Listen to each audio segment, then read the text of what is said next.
नमस्कार ओडिशा मु सचिन एबे ओडिशा रे जेमति ठंडा पड़ी चाषी भाई मानक ठेकुआ मानक केयर करिवारे किछि ना किछि असुविधा हेउथिबो। आसंतु जानिबा शीत दिने ठेकुआ मानक केमिति केयर करिवा।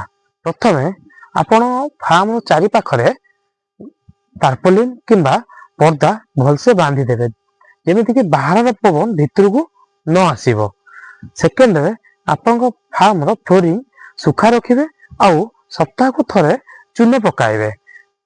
तापरे आपण माने जो गिना रे ठेकुआ मानकू पानी देउचंती से गिना को कोन करिवे पिंजरा सहित फिटिंग करि देबे जहा द्वारा कि ठेकुआ मानकू जे आपण माने जेतिकी पानी देबे से पीबे बाकी पानी गोटा ठेकुआ माने जोटा वेस्टेज करि दोचंती तळे ढाली दोचंती जहा द्वारा कि फार्म तळटा सब उदा रहउची से उदा रहिबनी।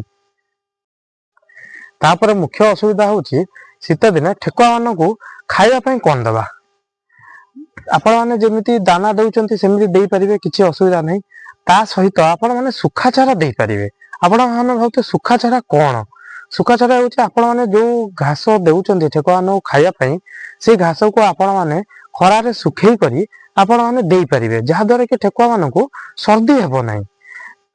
जदि सुखा चारा देला परे भी आपण मानक फार्म रे सर्दी रे समस्या सब बेले लागि रहूची।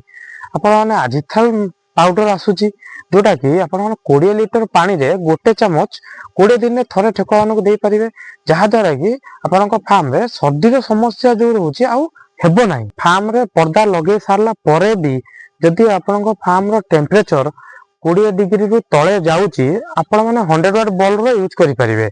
या छडा जदि आपण मानकर आउ कोनोसी समस्या हेउची आपण माने तळे दिया नंबर रे मो सहित जोगाजोग करि परिबे।